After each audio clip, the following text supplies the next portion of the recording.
Hello friends, जय जिनेंद्र। Welcome to our vlog together with Paras and प्रेक्षा।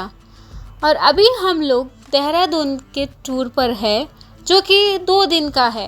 तो हमने पूरी कोशिश की है आपको ये फुल डिटेल व्लॉग दिखाने के लिए। सो आप प्लीज़ बने रहिए टिल द एंड। सो देहरादून में हमने काफ़ी सारे टॉप टूरिस्ट प्लेसेस को कवर किया है, जैसे कि FRI, बुद्धा टेम्पल, गुच्चू पानी, ज़ू और भी 2-3 प्लेसेस है। बहुत ही सुंदर सुंदर प्लेसेस है। सो आप ज़रूर देखिएगा। तो आइए चलते हैं हमारी फर्स्ट डेस्टिनेशन की ओर। जय जिनेंद्र। अभी हम लोग पहुंच गए हैं एशिया के सबसे बड़े बुद्धा टेम्पल में, which is located in Dehradun. ये देखिए, ये हम पीछे पहुंच गए हैं बुद्धा टेम्पल में। बहुत ही पीसफुल जगह है, बहुत ही अच्छी जगह है। एक्चुअली हम लोग जब बुद्धा टेम्पल में बहुत जल्दी आ गए, तो हम बाहर का एरिया अभी एक्सप्लोर कर रहे हैं। वैसे बुद्धा टेम्पल की टाइमिंग्स है सुबह 10 बजे से लेकर 12 बजे तक, और 12 से 2:30 बजे तक ये बुद्धा टेम्पल क्लोज रहता है, और इवनिंग में 2:30 बजे से 7 o'clock तक ये ओपन रहता है। और मंदिर के अंदर बहुत सारी पेंटिंग्स बनाई हुई है, बहुत सुंदर पेंटिंग्स बनाई हुई है, जिसमें गौतम बुद्ध और उनके शिष्य की लाइफ हिस्ट्री के बारे में बताया हुआ है। और मंदिर के ग्राउंड फ्लोर पर जो मूर्ति है वो गौतम बुद्ध के फर्स्ट शिष्य पद्म सभा जी की है। आई एम सॉरी अगर कोई भी प्रोनाउंसिएशन में मिस्टेक हुई हो तो। और मंदिर के जो फर्स्ट फ्लोर है वहाँ पर गौतम बुद्ध की मूर्ति है। अंदर फोटोग्राफी एंड वीडियोग्राफी अलाउड नहीं है। तो अभी हम लोग मंदिर में दर्शन करके आते हैं, फिर आपको हम अपने एक्सपीरियंस शेयर करते हैं। बाय।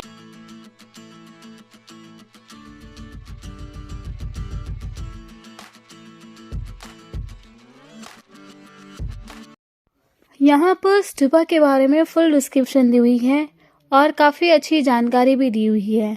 अगर आपको पढ़ना है तो इसके बारे में बहुत अच्छी नॉलेज भी ले सकते हैं।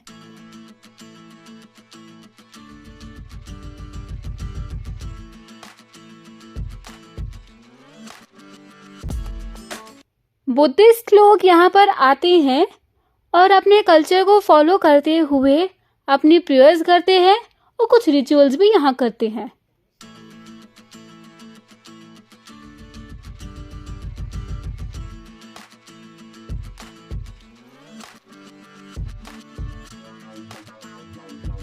यहाँ का नज़ारा काफ़ी खूबसूरत है और बहुत ही सुंदर है।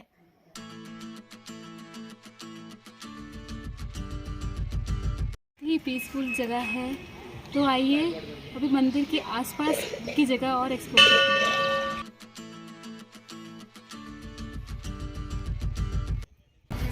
आगे जो आप देख रहे हैं वो है रोलर, और रोलर के ऊपर ये लिखे हुए हैं मंत्र। तो इसकी मान्यता है कि अगर आप इसको क्लॉकवाइज घुमाते हैं तो आप भी उस मंत्र का उच्चारण कर रहे हैं। तो आइए हम भी ये रोलर घुमाते हैं।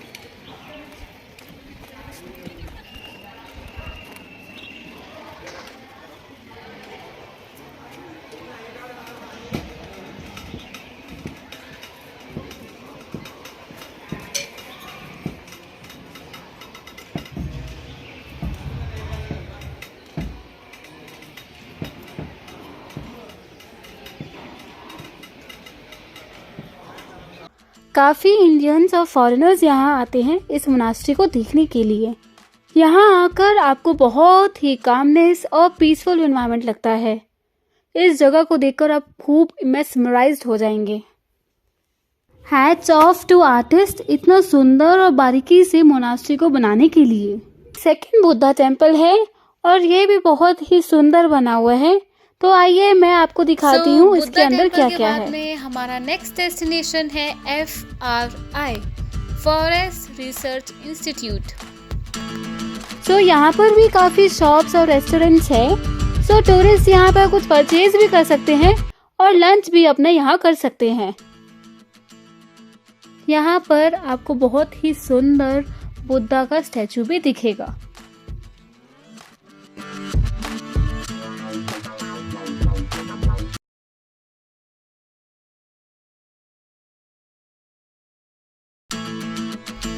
सो अभी हम लोग नेक्स्ट लोकेशन की ओर जा रहे हैं जो कि बहुत ही प्रचलित है, जिसका नाम है फॉरेस्ट रिसर्च इंस्टीट्यूट। तो गेट में एंट्री करने से पहले ही एक टिकट काउंटर है वहाँ पर, जिससे आप अपने जिस भी व्हीकल पर ट्रैवल कर रहे हैं उसके अकॉर्डिंग टिकट कटवा लीजिए और अपने स्लैब के अकॉर्डिंग प्राइसेस दे दीजिए।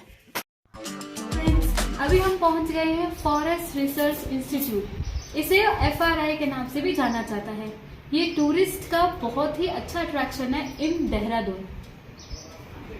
ये देखिए कितना सुंदर व्यू लग रहा है और यहाँ बहुत ही अच्छी अच्छी मूवीज भी शूट की गई है, जैसे स्टूडेंट ऑफ द ईयर और भी बहुत सारी, और कितना कुछ है यहाँ पे एक्सप्लोर करने के लिए।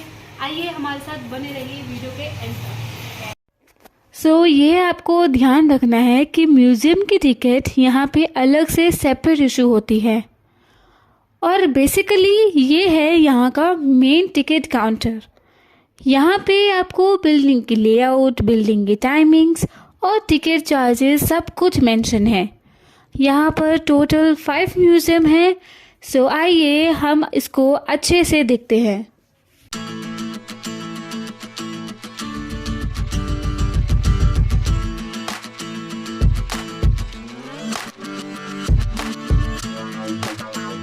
सो गाइज अब हम चलते हैं म्यूजियम को एक्सप्लोर करने। तो फर्स्ट म्यूजियम में हम जा रहे हैं जिसका नाम है द टिम्बर म्यूजियम।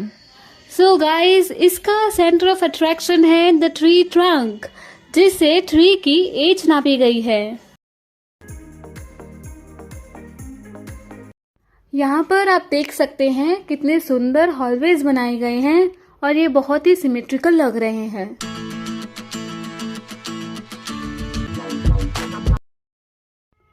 तो आगे हम लोग जा रहे हैं म्यूजियम नंबर 5 में, जिसका नाम है एंटोमोलॉजी म्यूजियम। सो ये म्यूजियम में हमें काफी सारे इंसेक्ट्स एंड पेस्ट अटैक्स देखने को मिले on the wood. So I think यहाँ पर 1000 से ज़्यादा सैंपल्स तो रखे हुए ही हैं और इसके अलावा यहाँ पर काफ़ी सारे प्रिजर्व्ड इंसेक्ट्स और बग्स भी रखे हुए हैं।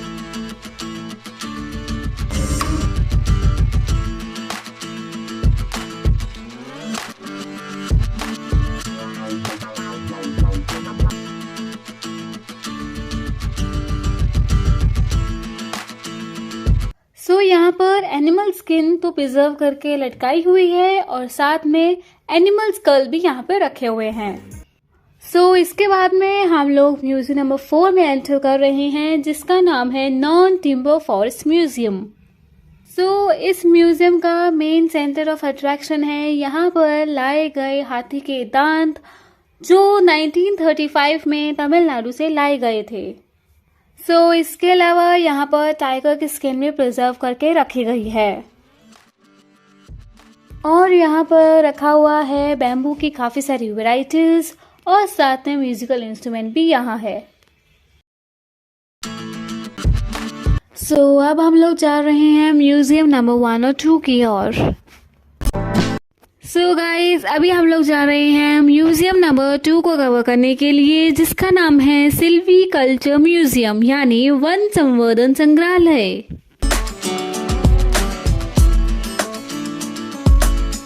सो इस म्यूजियम में डिफरेंट टाइप्स ऑफ फॉरेस्ट के बारे में बताया हुआ है एंड ऑल्सो यहाँ पर different types of forest tools भी डिस्प्ले किए हुए हैं।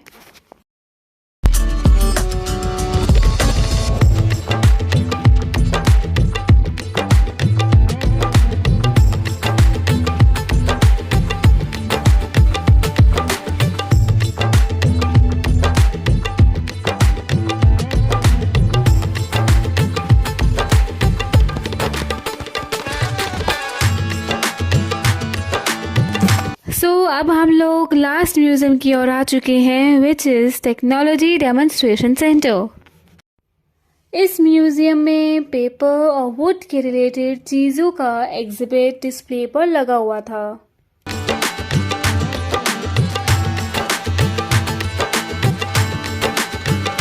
सो फाइनली हमने बिल्डिंग के सारे म्यूजियम को कवर करने के बाद हम आ गए हैं यहाँ पर इस मेन एरिया में। ये बिल्डिंग अपने आप में एक आर्किटेक्चरल मार्वल है। इस बिल्डिंग को जिस भी एंगल से देखो एकदम परफेक्ट ही लगती है।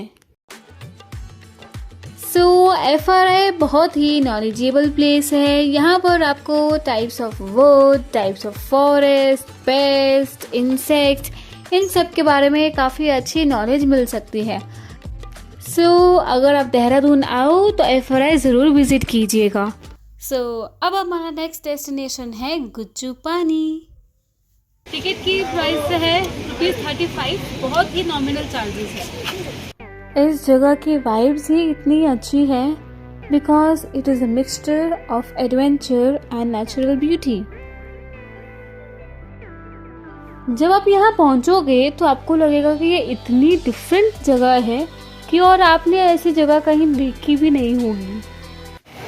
ये जो साइड में आप पानी देख रहे हैं ये सब केव के अंदर से आ रहा है।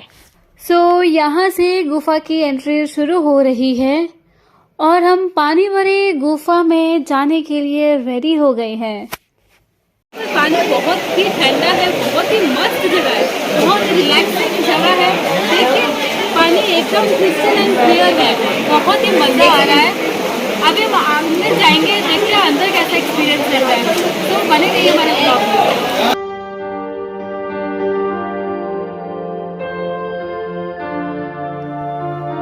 सो गुच्चू पानी की टाइमिंग्स है in summer 6 AM to 7 PM and in winters 8 AM to 5 PM.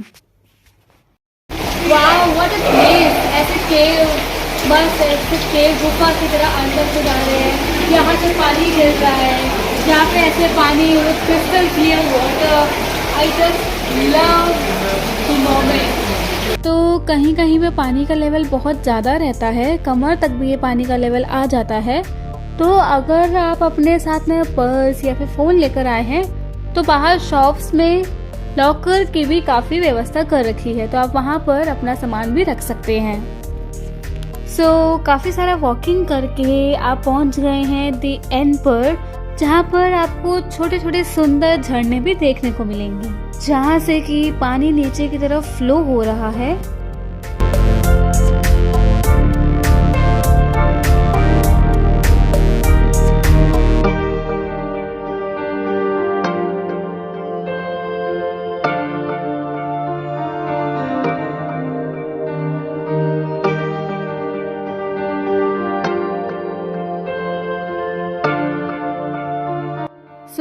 ऐसे ही आपको यहाँ पर ऐसे छोटे छोटे ही वाटरफॉल्स देखने को मिलेंगे, जहाँ से काफ़ी ठंडा पानी बह रहा है।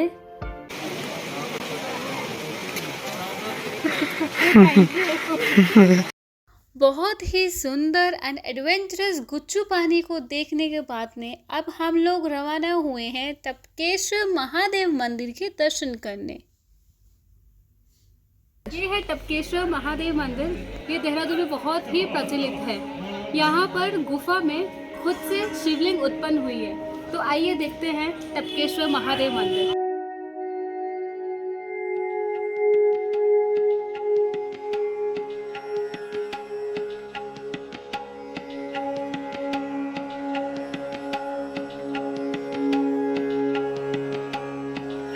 यहाँ पर मंदिर तक पहुँचने के लिए 108 सीढ़ियाँ हैं, जिससे उतर कर फिर हम मंदिर में आगे दर्शन कर पाएंगे। काफ़ी सारे छोटे छोटे मंदिर यहाँ से ही शुरू हो जाते हैं और ये मेन मंदिर का दरवाज़ा है, बहुत ही सुंदर बना हुआ है और ये बहुत बड़ी हनुमान जी की प्रतिमा बनी हुई है। जय बजरंगबली।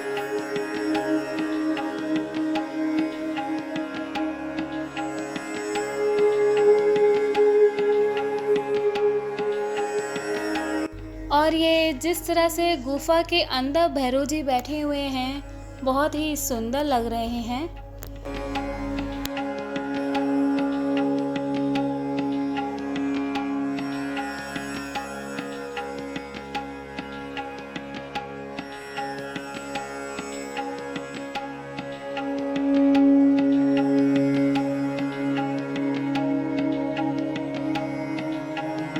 बहुत ही सुंदर दर्शन हुए हैं हमारे यहाँ पर और आप देख सकते हैं कैसे ये नेचुरली केव बनी हुई है और यहाँ से पानी टपक रहा है। बहुत ही अच्छा लग रहा है और यह एक रहस्य भी है कि किस तरह से यहाँ से पानी टपक रहा है। ये एक शक्ति है।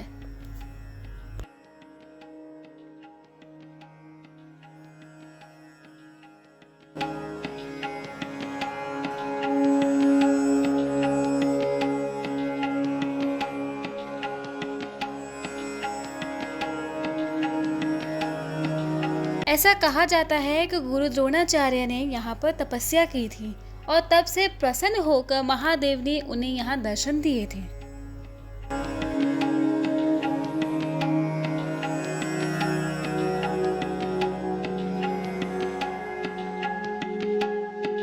पूरी मंदिर की श्रृंखला ही गुफा के अंदर है। बहुत ही सुंदर दृश्य है। आपको ज़रूर यहाँ पर विजिट करना चाहिए अगर आप देहरादून आते हैं तो। ये जो गुफाएं आप देख रहे हैं ये वैसी ही गुफाएं हैं जो हमने आपको रॉबर्स केव गुच्चू पानी में दिखाई थी, और ये जो धारा बह रही है वह भी रॉबर्स केव से ही आ रही है। तो यहाँ देखिए, यहाँ पर बहुत ही सुंदर मुनि कपिल की ध्यान मुद्रा में प्रतिमा बनाई हुई है। तो अलग अलग तरह के मंदिर यहाँ पर दिख रहे हैं। ये माँ संतोषी देवी की प्रतिमा दिख रही है और आगे माता वैष्णो देवी का भी मंदिर है। और ये भवानी शंकर गुफा है, छोटी सी गुफा है ये। तो आइए अंदर चल के देखते हैं।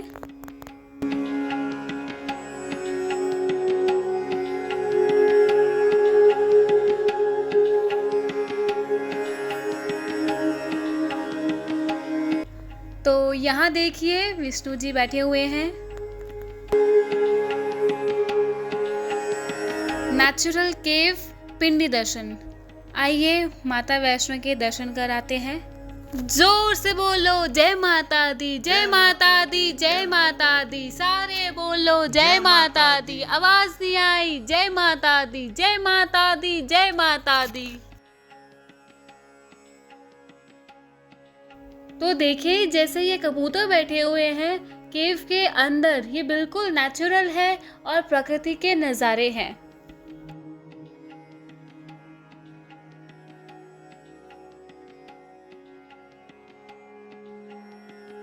और यहीं से हम लोग राउंड लगाते हुए यहाँ से निकल जाएंगे। पूरा मंदिर की परिक्रमा हमने कर ली है। अगर आपको हमारा वीडियो पसंद आया हो so please do like, share and subscribe to our channel, और नीचे बेल बटन और सब्सक्राइब बटन दबाना ना भूलें। अभी हम लोग आए हैं देहरादून ज़ू में। अभी हम अंदर जाने वाले हैं और काफ़ी सारे एनिमल्स हमें दिखने वाले हैं। तो बने रहिए हमारी वीडियो में एंड तक।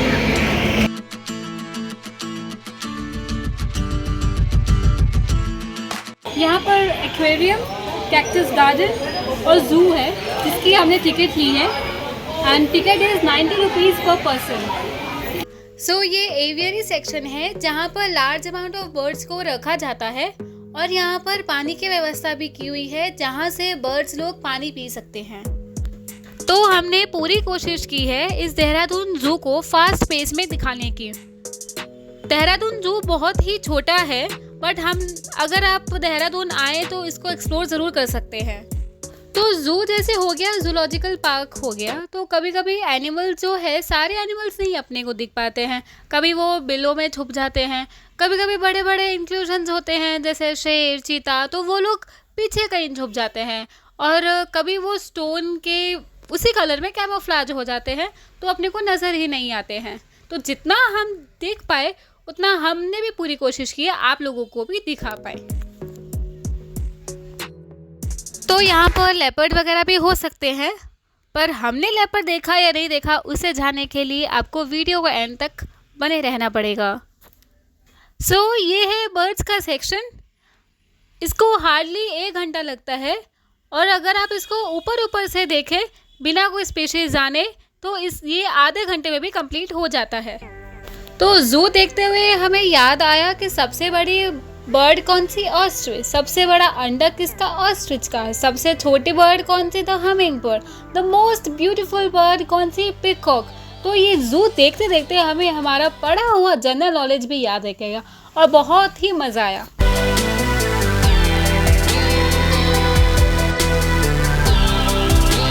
तो ये जो आप देख रहे हैं ये है क्रोकोडाइल। क्रोकोडाइल और एलिगेटर्स में बहुत ही लाइट सा माइन्यूट सा डिफरेंस होता है। एलिगेटर्स डार्क कलर में होते हैं, जनरली इन ब्लैक, और क्रोकोडाइल लाइटर इन कलर होते हैं, ranging from olive green to brown in colour. तो ये आप देखो कितने तरह के टर्टल्स और टॉर्टोइज है यहाँ पर। तो turtle mostly oceans, rivers, lakes या पॉन्ड से पाए जाते हैं और टॉर्टोइज ज़मीन पर पाए जाते हैं जैसे डेजर्ट्स, ग्रासलैंड्स या फॉरेस्ट में। तो यहाँ पर थोड़ा सा आगे जाते ही है द स्नेक हाउस। जी हाँ, यहाँ पर काफ़ी सारे स्नेक्स दिखने वाले हैं, काफ़ी सारे कोब्रास दिखने वाले हैं। एक बड़ा सा हॉल है जहाँ पर ये स्नेक्स रखे हुए हैं ग्लास में, ताकि लोगों को नुकसान ना पहुँचे। आप लाइन से जाकर एक के बाद एक स्नेक्स देख सकते हैं। ये इधर सांपों के बारे में फुल जानकारी दी हुई है। अभी ये कुछ सांप तो दिखते ही नहीं। जो छोटे छोटे सांप होते हैं वो इधर उधर कहीं घुस जाते हैं तो दिखते ही नहीं हैं। बड़े तो खैर कहीं से भी देखेंगे तो वो दिख ही जाते हैं।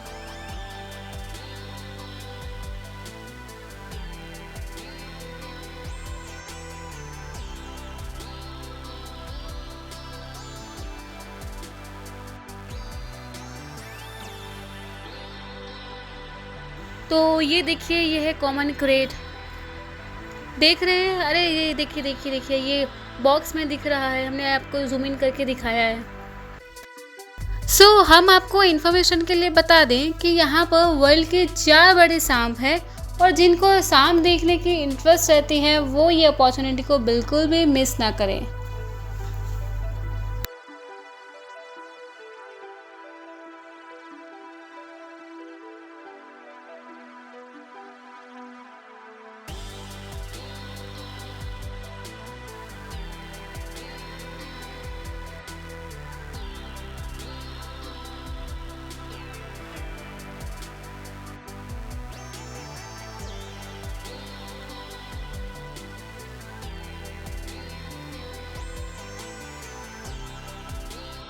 अब चलते हैं सबसे मज़ेदार और इंटरेस्टिंग पार्ट जो है देखने का, वो है एक्वेरियम।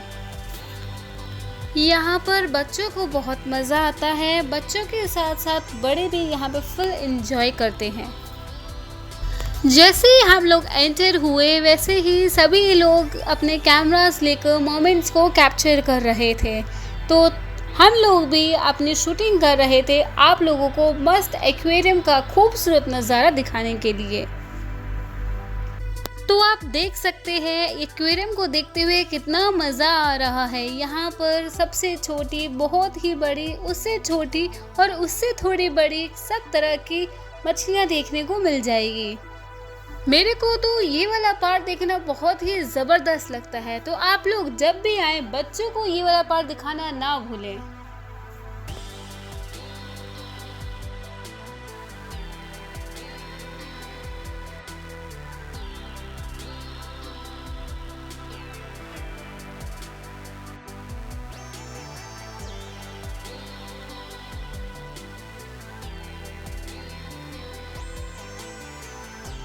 तो अभी हम लोग आए हैं कैक्टस गार्डन। कैक्टस गार्डन इतना कोई खास नहीं है, लेकिन आए हैं तो देखना तो बनता है।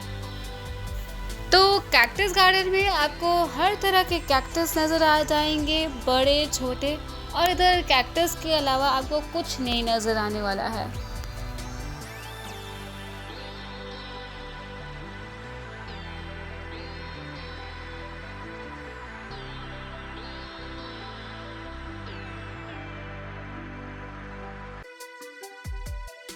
तो कैक्टस गार्डन से थोड़ा सा आगे आएंगे तो आपको बहुत ही खूबसूरत नज़ारे देखने को मिलेंगे, जैसे कि डियर, और सबसे इम्पोर्टेंट जिसका हम वेट कर रहे थे, चीता।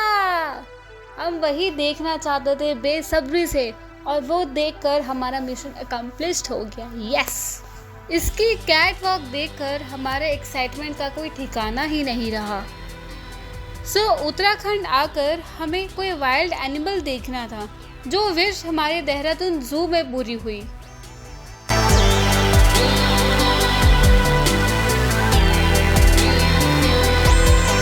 तो हमारा ओवरऑल एक्सपीरियंस बहुत ही अच्छा था।